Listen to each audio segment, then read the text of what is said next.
গতকাল আমার কইছে এই গ্রামের ভিতরে আজানের আগে দুরুদ সালাম লইয়া ঠেলাঠেলি হইছে।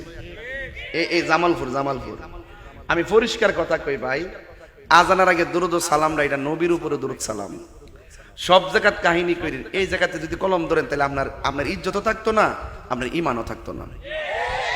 রসুল বলছেন জাহান্নামের উপরে যখন পুল সিরাত, কি কষ্ট হইতেছে আপনারা, জাহান্নামের উপরে যখন পুল সিরাতটা কায়েম করব, এটা থাকবো চুলের মতন চিকন, হীরার চাইতে ধার, রাস্তাটা বরাবর, নিচে জাহান্নাম। দেখেন কোন জায়গাতে এটা বানাইছে, নিচে কি জাহান্নাম। আবার জাহান্নামের আগুনের রং কিন্তু লাল না, সাদাও না, এটা হলো কালো। তো কালো রাস্তার উপর দিয়ে চিকন রাস্তা দেখা যাইব? রাত্রেবেলা চুল, অন্ধকার চুল দেখা যা না? হ্যাঁ দেখবো, হ্যাঁ যে চোখ না, হ্যাঁ দেখবো টি হই কই সাজকার কথা তোর আজকে পিকটা জমা দিস, যেই দরবার লাগাইছ আবার হাসছেন না মিয়া, আর আশাশে করেন না, কেরা বান বলে। এ শুনেন, কিও রাতের আন্ধারে গীতা, রাতের আন্ধারের মধ্যে গীতা ইয়া চুল দেখা যাব? হ্যাঁ কবে লাইট টিপ দিলে দেখা যাব? এ যে বেচরা এ বেচরা লাইট টিপ সারা এমনি দেখা যাব? আচ্ছা, তো জাহান্নামের উপর দিয়া রাস্তা হইব, চুলের চাইতে চিকন, আবার অন্ধকার। এই রাস্তা দেখতো না, কাইটটা আবার জাহান্নামের মধ্যে পড়বো। রসুল কয় যারা আমার উপরে দুরূদ শরীফ পড়বো, এই অন্ধকার রাস্তাটা আলোকিত হয়ে যাবে। আমার পোলা পান্ডিকে জুরে কর সুবহানাল্লাহ বলেন। দুরূদ শরীফ পড়লে লাভ আসেনি? এখন অনেকে কয় আজানের আগে দুরূদ শরীফ পড়া বেদাত। এটা লইয়া নাকি এলাকা আপনার ঠেলাঠেলি হয়েছে। এখন যে ইমাম সাহেব কইছে, ইমাম সাহেব ধরে লইন আমার কাছে, ওইলে আমার আজকে বুঝাই দিব, নাইলে আমি বুঝাই দিব।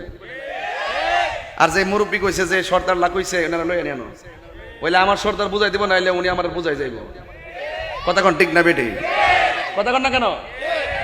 আজানের আগে শুনেন, কয়েকটা জায়গার মধ্যে দুরূদ শরীফ পড়া নিষেধ আছে। এক নম্বর, একটা লোক মারা গেছে, এই মুহূর্তে শুনছেন যে লোকটা মারা গেছে, এখানে দুরূদ শরীফ পড়তে পারবেন না, এটা নিষেধ। ইয়ানা পড়বেন ইন্না লিল্লাহি ওয়া ইন্না ইলাইহি। এরপর একটা লোকে হাসি দিছে, এখানে দুরূদ শরীফ পড়বেন না, আপনি বলবেন আলহামদুলিল্লাহ। কথা কোন ঠিক না বেঠি? এইভাবে আপনি কয়েকটা যতগুলা জায়গাতে দুরূদ শরীফ পড়া নিষেধ, এর ভিতরে আজানের আগে দুরূদ শরীফ পড়া যাবে না নিষেধ, এটা উল্লেখ নাই। যেহেতু নাই, সেটা জায়েজ। আমি কি বুঝাতে পারছি? তাইলে হাসরের ময়দানে এই দুরূদ কাজে লাগেনি। ইন্না দুআ মাওকুফুন বাইনাস সামাই ওয়াল আরদি হাত্তা লা ইয়াসআদু মিনহু শাই হাত্তা তুসাল্লি আলা নাবিয়্যি সাল্লাল্লাহু আলাইহি ওয়াসাল্লাম। রাসূল করিম সাল্লাল্লাহু আলাইহি ওয়াসাল্লাম বলেছেন, নিশ্চয়ই দোয়া আসমান এবং জমিনের মাঝখানে ঝুলন্ত অবস্থায় থাকে। লা ইয়াসআদু মিনহু শাই, এমন কোনো শক্তি নেই সেটা আল্লাহ পর্যন্ত পৌঁছাবে। হ্যাঁ, পৌঁছায় কখন? সমস্ত আমলনামা আসমানে ঝুলন্ত থাকে। হাত্তা তুসাল্লি আলা নাবিয়্যি সাল্লাল্লাহু আলাইহি ওয়াসাল্লাম, যখন নবীর উপরে দুরূদ পড়া হয়, তখন এই সওয়াবটা আল্লাহ পর্যন্ত পৌঁছে যায়। যার দুরূদের মাধ্যমে আমাদের দোয়া কবুল হয়, সেই নবীর দুরূদ শরীফ পড়বে, নবীরে সালাম দিবে, এটা নাকি বেদাত হয়ে যায়।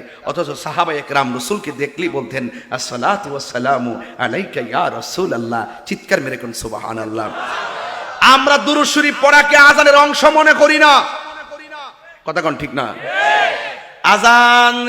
আজান শুনে জবাব দেওয়া কি ওয়াজিব? আজান শুনে জবাব দেওয়া কি? যখন আমরা দুরূদ শরীফটা পড়ি, তখন একটা লোক রেডি হয়ে যায়, আজান হবে, তার জবাব দিতে হবে, প্রস্তুতি নিয়ে নেই। কথা কোন ঠিক না? এবং এটা তাবাররুক আমরা করে থাকি। এটাকে যারা, এটার বিরোধিতা করা মানে কি? রাসূলের বিরোধিতা করা। কথা কোন ঠিক কি না? এই জন্য আজানের আগে দুরূদ শরীফ পড়া যাবে কি যাবে না? আরো জোরে যাবে কি যাবে না? রাসূলকে সালাম দেওয়া যাবে কি যাবে না? বাস, এটা নিয়ে দ্বন্দ্ব করবেন না। সব জায়গায় কলম ধরি না, দল দিন শেষে ক্ষতি আপনাদের হবে।